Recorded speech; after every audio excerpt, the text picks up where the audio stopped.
নমস্কাৰ জনাইছোঁ সকলোকে এই কাঠা ভিডিঅ'টোলৈ। বন্ধুসকল, যিসকলে কাঠাৰ বিষয়ে নাজানে তেওঁলোকক কৈ থৈছোঁ, কাঠা এবিধ বহুত মূল্যৱান গছ হয় আৰু এই কাঠাৰ পৰা বহুতো ধৰণৰ বস্তু বনায়। আৰু এজোপা দেখিব পাইছে প্ৰায় 3 বছৰমান হ'ব ইয়াৰ বয়স। বৰ্তমান গুটি লাগি আছে কাঠা গছজোপা। আৰু যিসকলে কাঠা লগাম বুলি ভাবিছে মোক কণ্টেক্ট কৰিব পাৰে।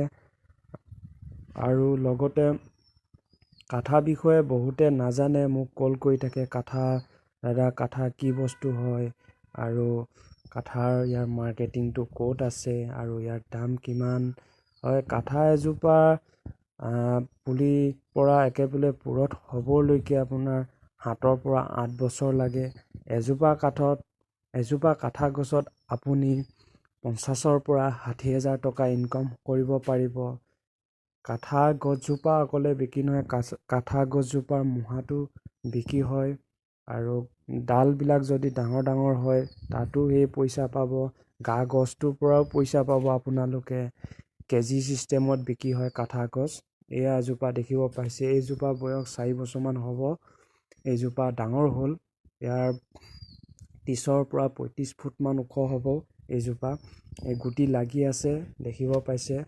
কাঠা পুলি লগাওঁ বুলি ক'লে ফেব্ৰুৱাৰী মাহত পৰা আপোনালোকে লগাব পাৰিব। ফেব্ৰুৱাৰী, মাৰ্চ, এপ্ৰিল মাহলৈকে লগাব পাৰে।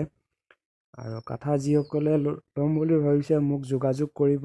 মই আপোনালোকৰ এই স্ক্ৰীণত নাম্বাৰটো দি দিম, আপোনালোকে মোক কল কৰিব পাৰে। আৰু কাঠাৰ বিষয়ে আৰু কেইটামান ভিডিঅ' লৈ আহিম। কাঠা কেনেকৈ ৰুব লাগে আৰু কাঠানো কেনেকৈ লগাব লাগে আৰু মাৰ্কেটিং ক'ত আছে ইয়াৰ বিষয়ে লৈ আহিম। আজিলৈ ভিডিঅ'টো ইমানে। ধন্যবাদ সকলোলৈকে ভিডিঅ'টো শেষলৈকে চোৱাৰ বাবে।